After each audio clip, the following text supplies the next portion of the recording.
Welcome to the Jade Stoa, and the first battle in the Four Lords storyline. This is an incredibly fun and flashy fight that introduces a few new awesome mechanics, and I can't wait to share them with you. But without delay, let's get right into it. Byakko has about 4 phases in total, the first of which is rather simple and not too foreign. The first move you will have to look out for is called Highest Stakes, in which you will grab a player and a familiar stack marker will appear on the ground. Everyone should do their best to get to the circle before he smashes the player into the ground to avoid that player's untimely death.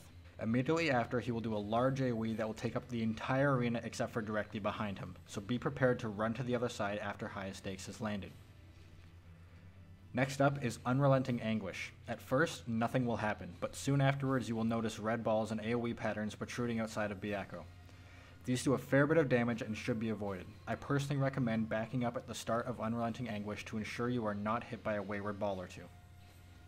Shortly after this, he will return to his tiger form, Hakute, and the second phase will begin.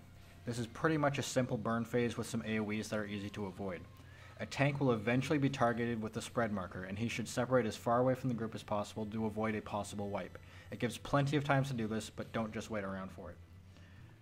Eventually, Hakute will cast the Roar of Thunder, which is a long cast time which originally seems like an enrage timer, but it's just a move that begins the next phase. Burn as you please, but at this point I wouldn't be surprised if you finish him off entirely. Phase 3 is the fun part. Byakko will launch everybody up into the air and you will begin a skydiving phase. Seriously, you are stuck in a circle, skydiving with your party, dodging your way around various orbs and AoE patterns. One of those AoE patterns will shoot a straight line through the center, and the other one is where Byakko will come up and hits everywhere except for the center. Move accordingly to take the littlest amount of damage during this phase, as there will not be an opportunity to res you until you hit the ground, and you do not want to miss this part. The last and final phase is the majority of the fight. It has the same mechanics from the first phase with a little bit extra. He will still grab a player and you will have to stack, but now he will do it twice before having to run behind him. When Byakko says Lightning Seer, an arrow pattern will appear on the ground protruding out into 4 directions.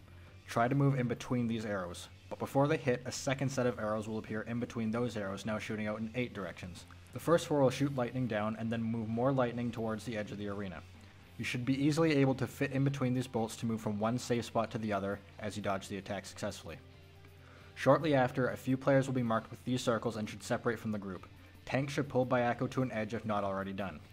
When Byakko says Tempest Surge, all players marked with a circle should move away from the tank, and everybody else should move either in towards Byakko or back out as long as there is room for you, as Byakko will cast a large AoE where those are the only safe spots.